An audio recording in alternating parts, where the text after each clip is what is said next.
श्री गुरुवे नमः।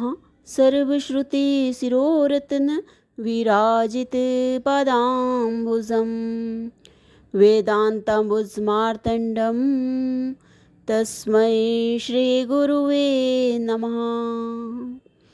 ॐ स्वस्ति न इन्द्रो वृद्धश्रवाः स्वस्ति नः पूषा विश्ववेदाः स्वस्ति नस्तारक्ष्यो अरिष्टनेमिः स्वस्ति नः बृहस्पतिर्दधातु।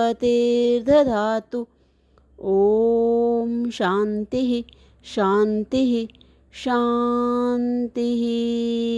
ओम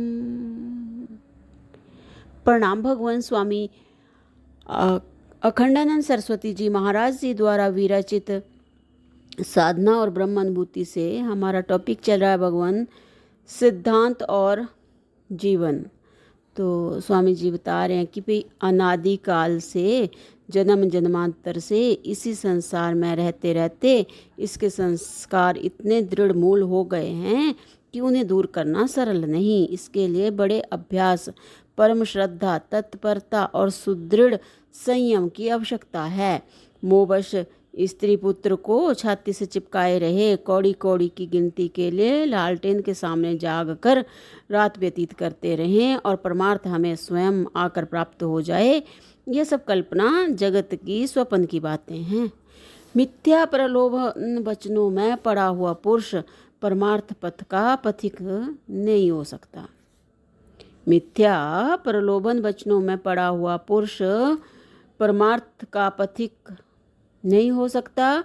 इसके लिए घोर तपस्या करनी होगी, सर्वस्व त्याग करना होगा और विविध विघ्न बाधाओं से संकुल इस संसार रूप भीषण समुद्र में असंख्य तरंग आघातों का सामना करने के लिए एक निष्ठुर और दारुण शिलाखंड की भांति स्थित होना होगा। जैसे भूखा सिंह यानी भूखा शेर जो है वो अपनी भक्ष्य वस्तु को देखते ही उस पर अपनी सारी शक्ति से तत्क्षण आक्रमण कर देता है, उसी प्रकार हमें अपने लक्ष्य पर टूट पड़ना होगा।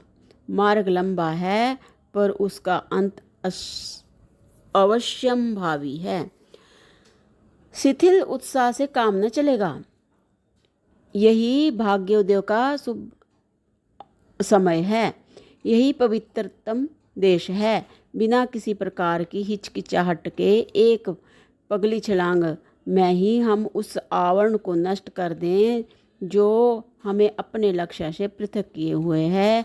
यह भी जान लेना चाहिए कि वह आवरण कोई दूसरी वस्तु नहीं, हमारे उत्साह की न्यूनता ही है।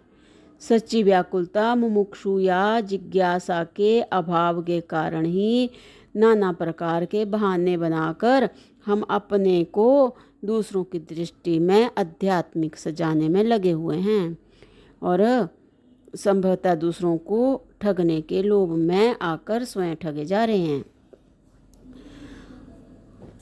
हम दूसरों के उद्धार की शक्ति नहीं रखते। कभी पहले अपना उद्धार तो कर लें। स्वामी जी बता रहे हैं वो यहाँ पे कि भी हम दूसरों के उद्धार की शक्ति नहीं रखते, अभी पहले अपना उद्धार तो कर लें। और अपना उद्धार तभी संभव है जब हम सिद्धांत पर आरूढ़ हो जाएं, आदर्श स्थिति प्राप्त कर लें। इसलिए अंतर में लोकेशना को छिपा कर रखने वाले इस परोपकार की ओट छोड़कर हम लोग अंतर की ओर बढ़ें। काल रूप प्रभु की उपासना करते करते बहुत दिन हो गए, अब आत्म रूप प्रभु की उपासना करें। बहुत ही सुंदर लाइन। काल रूप प्रभु की उपासना करते करते बहुत दिन हो गए, अब आत्म रूप प्रभु की उपासना करें। ऐसी उपासना करें, ऐसी सच्ची साधना करें कि साधक साध्या और उपासक उपास्या सभी उस अनंत साधना में, उपासना में आकर मिल जाएं। उसमें केवल साधना ही साधना रह जाए। वस्तुतः यही सिद्धांत और आदर्श स्थिति है। यह सिद्धांत जब तक जीवन के परमाणु परमाणु में व्याप्त ना हो जाए, इसकी अविच्छिन्न धारा रग रग में अभिनिविष्ट ना हो जाए और वह जीवन बिंदु सिद्धांत के महासमुद्र में मिलकर वही ना हो जाए, तब तक इस निष्ठुर साधना की प्रगति अबाधित गति से उत्तरोत्तर बढ़ती ही जानी चाहिए। अब प्रश्न यह होता है कि साधना का वास्तविक रूप क्या है। वस्तुतः इसी प्रश्न के चक्रवात में पड़कर हम सभी अधर में लटक रहे हैं कि भाई साधना का वास्तविक स्वरूप क्या है। तो स्वामी जी बता रहे हैं कि भाई हमारी वही दशा है जो धोबी के कुत्ते की होती है। साधना का सच्चा रूप है जो बनावटी है, कृत्रिम है, उसको छोड़कर अकृत्रिम की और अनात्मा को छोड़कर आत्मा की और अंत में उसी में परिनिष्ठित हो जाना, अर्थात बहिर्विषयों की ओर दौड़ने वाले वृत्ति प्रवाह को संकुचित करके उसे प्रत्यक्ष चेतन की ओर प्रवाहित करना ही वास्तविक साधना है। हमें बार बार धोखा होता है। जन्म जन्म की संचित वासनाओं से हमें अनेकों बार पददलित होना पड़ता है। हम एक क्षण देवता होने का संकल्प करने पर भी दूसरे ही क्षण दानव हो जाते हैं। श्री प्रभु के चरणों का आश्रय लेकर अथवा प्रारब्ध के ऊपर निर्भर कर बार बार योगक्षेम तथा भोगों की ओर से निश्चिंत होने का निश्चय करने पर भी हम उसी के लिए संपूर्ण शक्ति से प्रयत्न करते हुए देखे जाते हैं।